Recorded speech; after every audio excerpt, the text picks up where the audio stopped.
तो अब शुरू होता है लॉर्ड रीडिंग का टाइम पीरियड। ये वायसराय बनते हैं भारत के 1921 में और रहते कब तक है, 1926 तक। अब इनके समय में जो महत्वपूर्ण घटनाक्रम हुआ वो हम लोग सीक्वेंस से कालक्रम के अनुसार पढ़ेंगे। तो पहला घटनाक्रम हुआ 1921 में मोपला विद्रोह। मोपला विद्रोह हुआ जहाँ पे ये कहाँ पे हुआ था, केरला में हुआ था। और यहाँ पे जो गरीब किसान थे, ज़्यादातर मुस्लिम थे, उन लोगों ने जो अमीर जमींदार थे, ठीक है, जो अमीर जमींदार थे वो ज़्यादातर हिंदू थे, उनके खिलाफ विद्रोह खड़ा किया था, आंदोलन खड़ा किया था। इसी को हम लोग मोपला विद्रोह के नाम से जानते हैं। जमींदारों की यहाँ पे जो नीतियाँ थी बहुत ज़्यादा ऑपरेसिव थी। अब पूरे भारत के अंदर जहाँ भी जमींदार थे उनकी पॉलिसीज बहुत ही ऑपरेसिव थी और इसी वजह से जितने भी पीजेंट मूवमेंट होते हैं, जो किसान आंदोलन होते हैं, इसी कारण होते हैं। इसका मेन मुख्य कारण यही होता है कि ब्रिटिशर्स और जमींदारों की जो नीतियां थी वो बहुत ज्यादा ऑपरेसिव थी। ठीक, ये मोपला विद्रोह हुआ 1921 में, केरला के अंदर हुआ और इसका जो नेता था कुंजा हामिद हाजी नाम था उसका नाम था कुंजा हामिद हाजी। और इस तरह का सवाल बन सकता है कि मोपला विद्रोह का नेतृत्व करता कौन था। अगला रविन्द्रनाथ टैगोर। 1921 में ही रविन्द्रनाथ टैगोर ने विश्व भारती विश्वविद्यालय की स्थापना की। विश्व भारती विश्वविद्यालय या विश्व भारती यूनिवर्सिटी की स्थापना की। ठीक है, कहाँ पे, शांति निकेतन में। शांति निकेतन वेस्ट बंगाल में इसकी स्थापना की गई थी।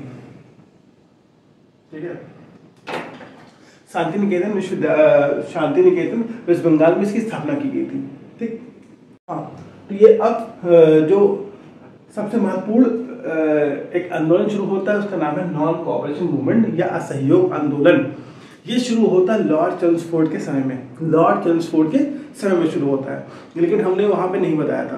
क्यों? क्योंकि ये इसका मूवमेंट का टाइम पीरियड 2 साल होता है और सारे इवेंट्स को, जो बीच में इवेंट्स होते हैं उन सबको पढ़ाने के लिए हमने वहां पे नहीं बताया, क्योंकि वहां पे खत्म ही ना हो पाता, फिर अधूरा छोड़ना पड़ता।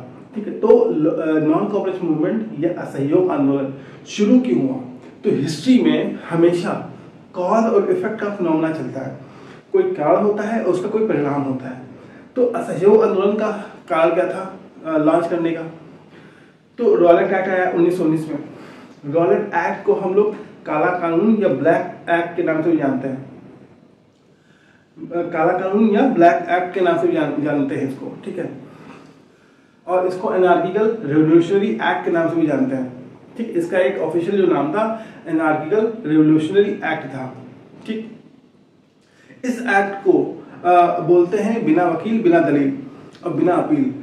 इसमें होता ये क्या था कि कोई भी भारतीय अगर अंग्रेजों के खिलाफ या ब्रिटिश गवर्नमेंट के खिलाफ कुछ भी गलत बोल देगा या गलत लिख देगा या आंदोलन कर देगा तो उसको जेल में डाल दिया जाएगा, बिना वकील, बिना दलील, बिना अपील के। ठीक है, मतलब व्यक्तिगत जो स्वतंत्रता थी वो पूरी तरह से खत्म हो गई। व्यक्तिगत स्वतंत्रता खत्म हो गई कि आप गलत के खिलाफ भी जो है गवर्नमेंट के अगेंस्ट बोल नहीं सकते हैं। अगर अन्याय होगा तब भी नहीं बोल सकते हैं।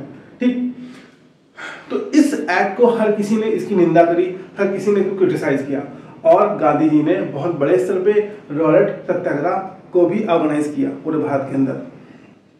ठीक है, और उसके बाद क्या होता है कि जलियांवाला बाग हत्याकांड होता है। उसमें क्या होता है कि सत्यपाल और सैफुद्दीन किचलू ये अमृतसर में एक जगह पे स्पीच दे रहे होते हैं। बैसाखी का दिन होता है और बहुत सारी भीड़ इकट्ठा हो जाती है और ये स्पीच भाषण दे रहे होते हैं वो रॉलेट एक्ट के खिलाफ ही दे रहे होते हैं। 13 अप्रैल 1919 का दिन होता है और जब ये चीजें चल रही होती हैं उसी समय माइकल ओडायर आ जाता है अपनी पुलिस की फौज लेकर के और वो जो है ऑर्डर देता है कि गोली चला दो। भागने का कोई रास्ता नहीं होता है और गोलियां चलती हैं और बहुत सारे भारतीयों की वहां पे मृत्यु हो जाती है। तो ये बहुत ज्यादा अप्रत्याशित और बहुत ही खराब घटना होती है। इसकी वजह से गांधी जी बहुत ज्यादा होते हैं नाराज, उनको बहुत दुख पहुंचता है। रविन्द्रनाथ टैगोर, शंकर नारायण सबने अपनी पदवी छोड़ दी। रविन्द्रनाथ टैगोर ने अपनी नाइटहुड की उपाधि छोड़ी और शंकर नारायण ने वायसराय के काउंसिल का जो मेंबर थे उससे इस्तीफा दे दिया। ठीक, ये सारी चीजें होती हैं। और एक तरफ जो मुस्लिम होते हैं वो चला रहे होते हैं खिलाफत मूवमेंट। तो ये जो खिलाफत आंदोलन होता है ये चला रहे होते हैं अली ब्रदर्स। एक खिलाफत मूवमेंट इसलिए चला रहे होते हैं क्योंकि जब वर्ल्ड वार 1 खत्म होता है तुर्की हार जाता है, ठीक है, और तो ब्रिटेन क्या करता है कि तुर्की से खिलाफत का सिस्टम जो होता है, खिलाफत व्यवस्था होती है, उसको खत्म कर देते हैं। खिलाफत व्यवस्था क्या होती है कि इस्लाम के अंदर खलीफा वाला सिस्टम चल रहा होता है, ठीक है, खलीफा सिस्टम की इनके बाद ये खलीफा बनेंगे, इनके बाद ये खलीफा से बनेंगे, ठीक है, सक्सेसर में चलता आ रहा होता है। तो जब वर्ल्ड वार खत्म होता है तो ब्रिटिशर्स क्या करते हैं, उस खलीफा सिस्टम को खत्म कर देते हैं, ठीक, कि आप कोई खलीफा नहीं बनेगा आगे। जो इस्लामिक धर्मगुरु होते थे, खलीफा क्या होते थे, इस्लामिक धर्मगुरु होते थे, ठीक है। इससे पूरे मुस्लिम, जो पूरे वर्ल्ड में मुस्लिम फैले होते हैं, उनको बहुत नाराजगी होती है और भारत के अंदर भी मुस्लिम बहुत ही नाराज होते हैं। और यहाँ पे नेतृत्व कर रहे होते हैं खलीफा आंदोलन का अली ब्रदर्स, ठीक है। तो अब non cooperation movement, Gandhi ji इस आंदोलन के जरिए हिंदू और मुस्लिम को एक करना चाहते हैं, ठीक है, कि वो खलीफा का भी मुद्दा उठाएंगे और जलियांवाला बाग का भी मुद्दा उठाएंगे और रॉलेट एक्ट का भी मुद्दा उठाएंगे, ठीक है। तो ये नॉन कोऑपरेशन मूवमेंट इसीलिए लॉन्च किया जाता है। 1 अगस्त 1920 को नॉन कोऑपरेशन मूवमेंट असहयोग आंदोलन लॉन्च कर दिया जाता है लॉर्ड चेम्सफोर्ड के समय में, ठीक। और जब ये आंदोलन लॉन्च होता है तब एक सेशन बुलाया जाता है, कांग्रेस का एक विशेष अधिवेशन बुलाया जाता है। उस विशेष अधिवेशन में जो अध्यक्षता करते हैं कौन, लाला लाजपत राय करते हैं। लाला लाजपत राय इस विशेष अधिवेशन की अध्यक्षता करते हैं, ठीक। कहाँ पे होता है अधिवेशन, ये कलकत्ता के अंदर। और गांधी जी कहते हैं कि 1 साल के अंदर हम स्वराज हासिल कर लेंगे। गांधी जी बोलते हैं कि 1 साल के अंदर असहयोग आंदोलन अगर सक्सेसफुल होता है तो 1 साल के अंदर हम लोग स्वराज को हासिल कर लेंगे, ठीक है। लेकिन फिर अप्रत्याशित घटना घटती है जिसका नाम है चौरी चौरा।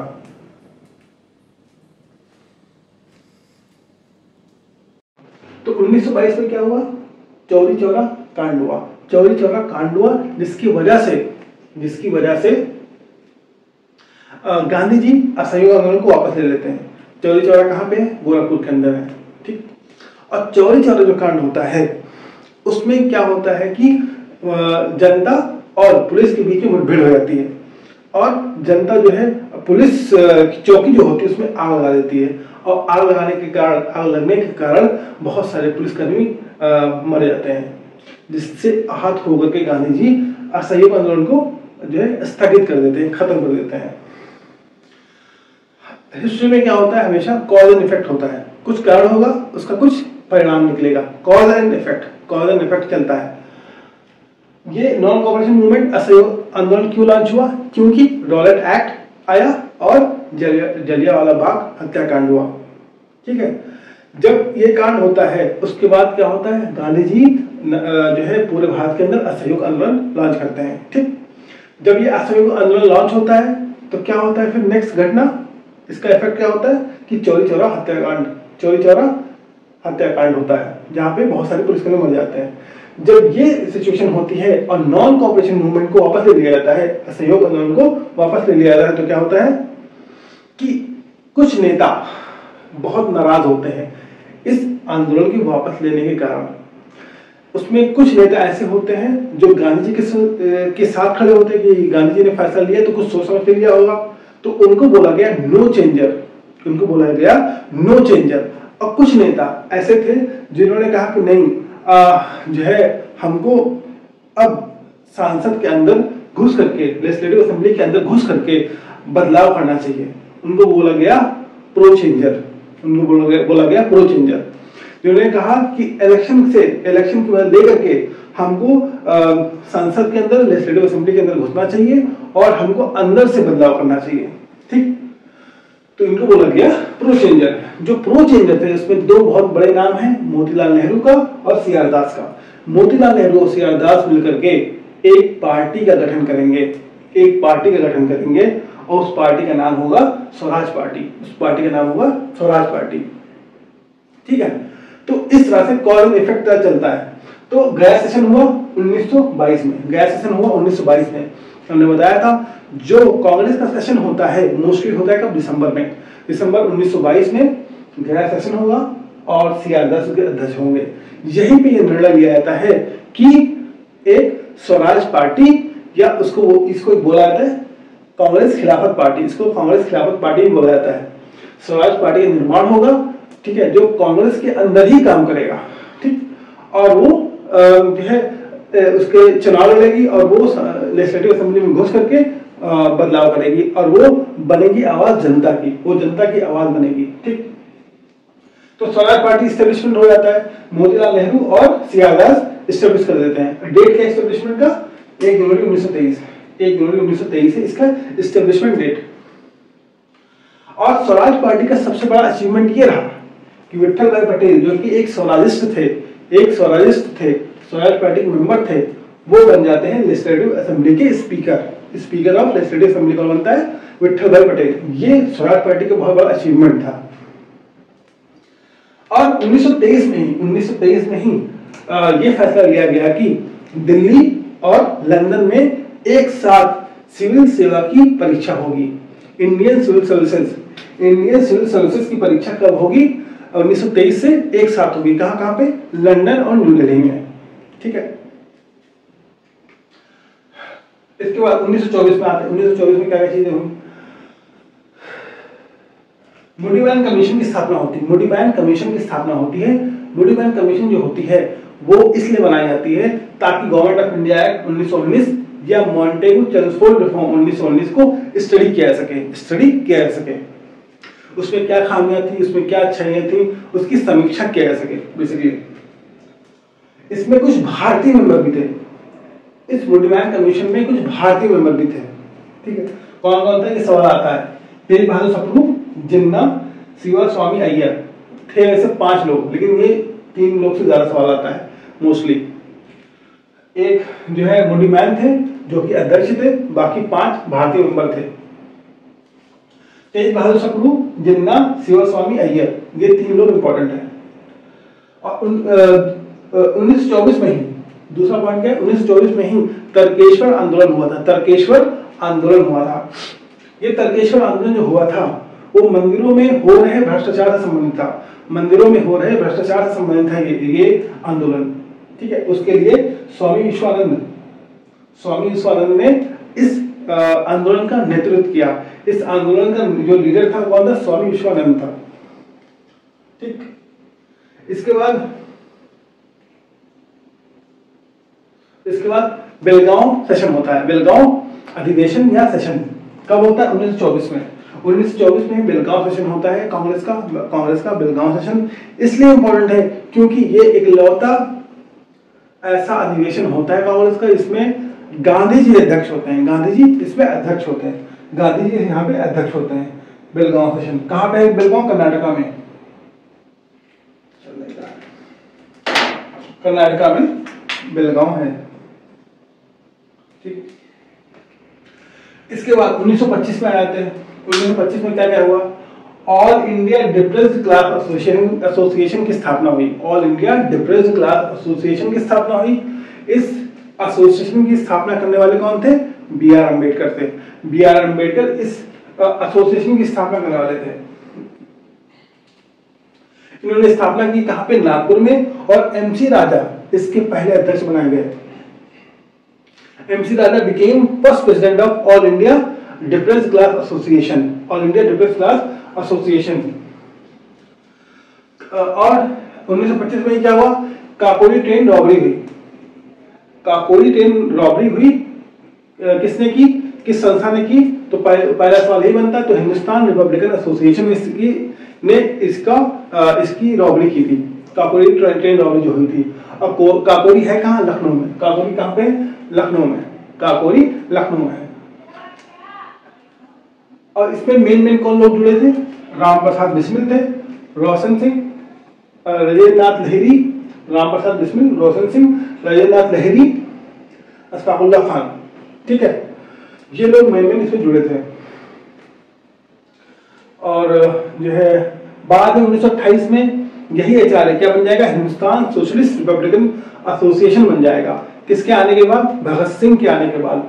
भगत सिंह एक बहुत बड़े सोशलिस्ट लीडर होते हैं, उनके आने के बाद इसका नाम चेंज हो गया, क्या हो जाएगा? HRA से HSRA, सोशलिस्ट रिपब्लिकन एसोसिएशन। 1925 में ही RSS का फॉर्मेशन होता है। RSS का फॉर्मेशन भी 1925 में ही होता है और इसके लीडर कौन होते हैं? हेड गवार। हेड गवार इसकी स्थापना करते हैं, राष्ट्रीय स्वयं सेवक। ठीक। और रीडिंग के से संबंधित दो बहुत इंपॉर्टेंट फैक्ट है कि इकलौता यहूदी वायसराय था। जितने भी वायसराय आए, गवर्नर जनरल आए, वो ये इकलौता यहूदी वायसराय था। और रीडिंग ने क्या किया? प्रेस एक्ट 1910 और रॉयलेट एक्ट 1919 को भी इसी ने खत्म किया था, इसने रिपील किया था, खत्म किया था। प्रेस एक्ट 1910 या रॉयलेट एक्ट 1919 को खत्म करने वाला कौन है? रीडिंग ही है। तो सवाल ऐसे आ सकता है कि रॉयलेट एक्ट को किसने शुरू किया? तो लॉर्ड चेम्सफोर्ड ने, इससे पहले जो आया था। और लॉर्ड चेम्सफोर्ड के समय में ही नॉन कोऑपरेशन मूवमेंट भी शुरू हुआ था। लेकिन खत्म किसके समय में हुआ? नॉन कोऑपरेशन मूवमेंट भी खत्म हुआ लॉर्ड रीडिंग के समय में, और रॉयल एक्ट भी खत्म हुआ किसके समय में? लॉर्ड रीडिंग के समय में। तो ये पूरा हो गया।